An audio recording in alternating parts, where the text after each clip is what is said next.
Eu novamente olhei para a confusão tentando localizar o xamã e consegui ver uma troca de gelo e fogo entre ele e uma maga que conhecia bem. Lain, a elfa, que duelava com ondas de conjuração de pilares de gelo e steps, com maestria o suficiente para competir com as labaredas incendiárias, me dava uma noção de uma coisa a menos a me preocupar.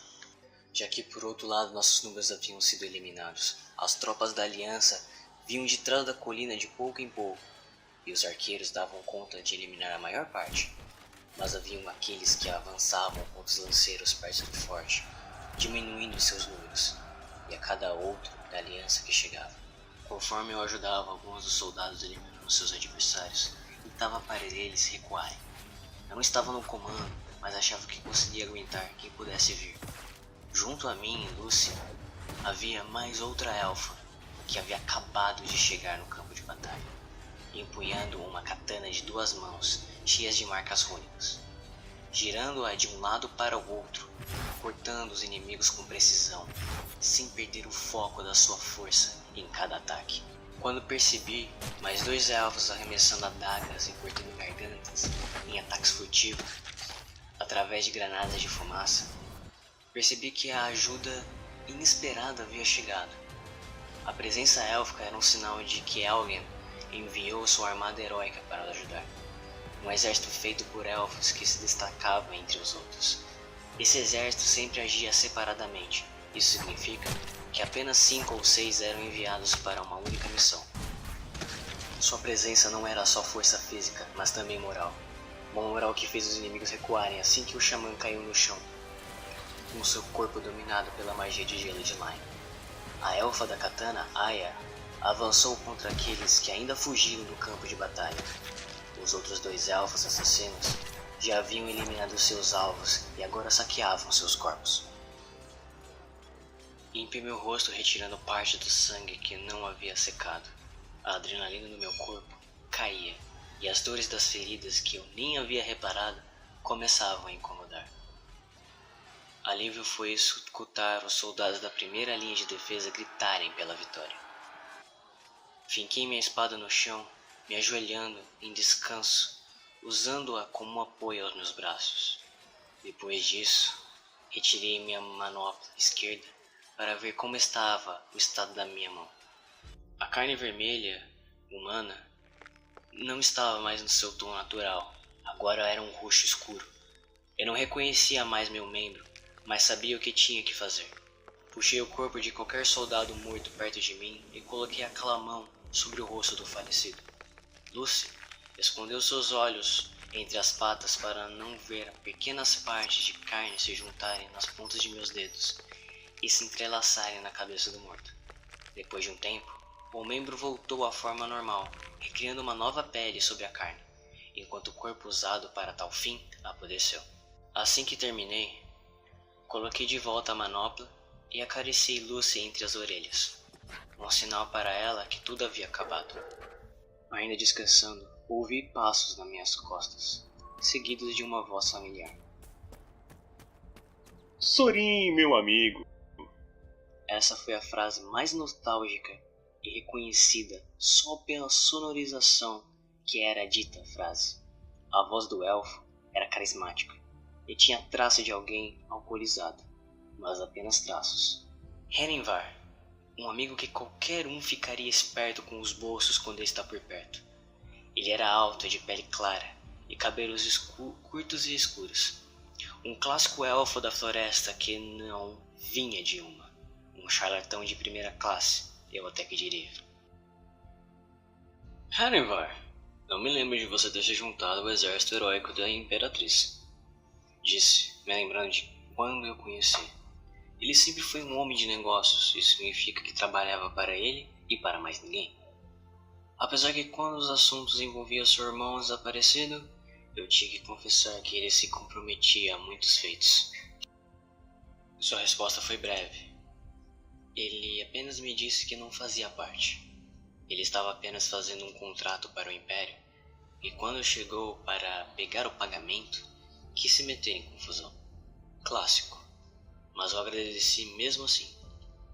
Lucy, ao contrário de mim, não o tratava com amizade. sempre estava rosnando para ele.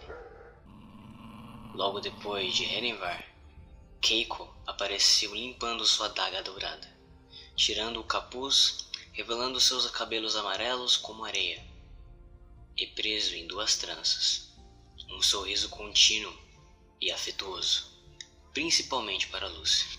Keiko, obrigado pela ajuda. Vocês 4 sabem como encarar uma briga. Ela me respondeu logo em seguida, e disse algo sobre que eu podia ter dado conta de tudo sozinho. Apenas uma ironia em forma de piada. E me disse também que o Império havia mandado mais um membro do exército junto deles. Alguém que eu também conhecia e que ela disse que esperava para conversar. Nos últimos 3 anos servindo em esquadrões de defesa, havia reconhecido grande parte do exército heróico.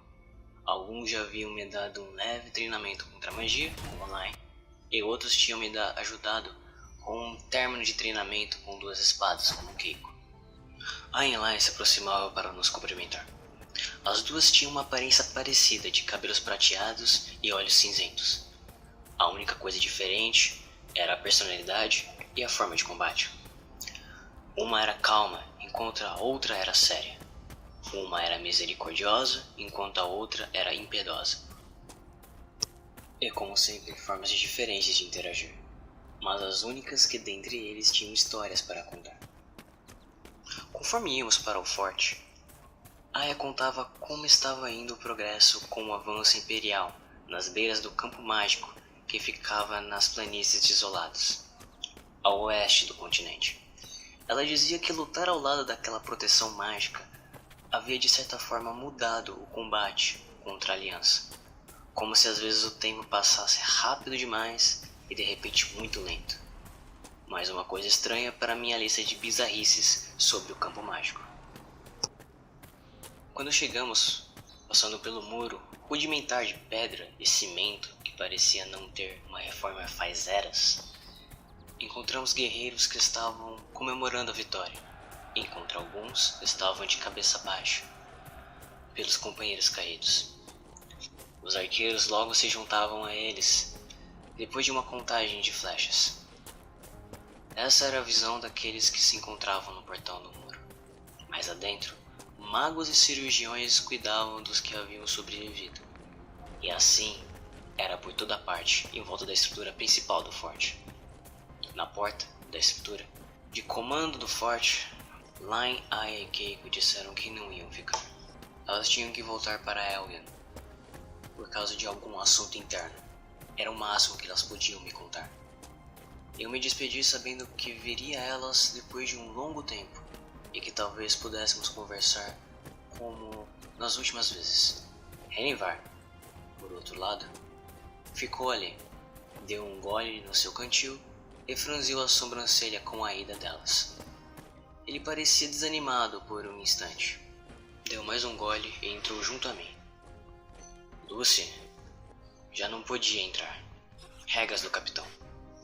Bem, não era um problema para Lucy, mas às vezes sentia que ela parecia mal com isso. Lucy era uma vigilante e, como todos eles, podia alterar sua forma para humano, lobo e lobisomem. Ela mantinha sua forma loba para me acompanhar, para onde eu fosse. O laço vermelho no pescoço era um disfarce para dizer que era uma loba domesticada. E se o Império descobrisse que ela era uma vigilante, fora do território de Kalir, ela seria executada, torturada ou transformada em uma escrava. Ela era a única amiga que eu tinha de infância, pelo menos por perto, e ela não queria ficar em Kalir com a minha família. Por mais que tivesse que passar por essa humilhação ou matar pessoas da mesma espécie. A estrutura interna do prédio era a mesma composta nas muralhas, e a entrada dava de cara para 2 corredores, um para a esquerda e outro para a direita. À nossa frente, uma escadaria proposital contra invasões, dando lugar para arqueiros e uma posição para controle de entrada. Ao subirmos, o capitão do forte e uma figura familiar conversavam, e não pareciam estar amigáveis um com o outro. A figura era conhecida, Williams. Outro elfo, e membro do exército elfo que Keiko mencionara, que também estava aqui e me aguardava. Williams não era totalmente elfo, e era fruto de uma relação entre uma elfa e um anão. Por mais que era alto, elfos não possuíam barba, e Williams tinha uma bela floresta castanha em seu rosto, seguida de olhos escuros e uma careca. Eu e Renivar havíamos chegado no meio da discussão, e parecia se tratar do ataque da aliança que acabara de acontecer.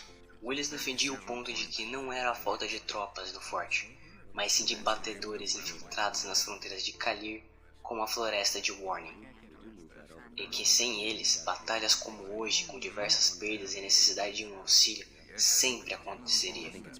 O capitão o contrariava dizendo que ninguém era capaz de se infiltrar nas fronteiras, e que ninguém ia ter coragem de fazê-lo. Isso parecia um empate, até que Williams virou seus olhos para nós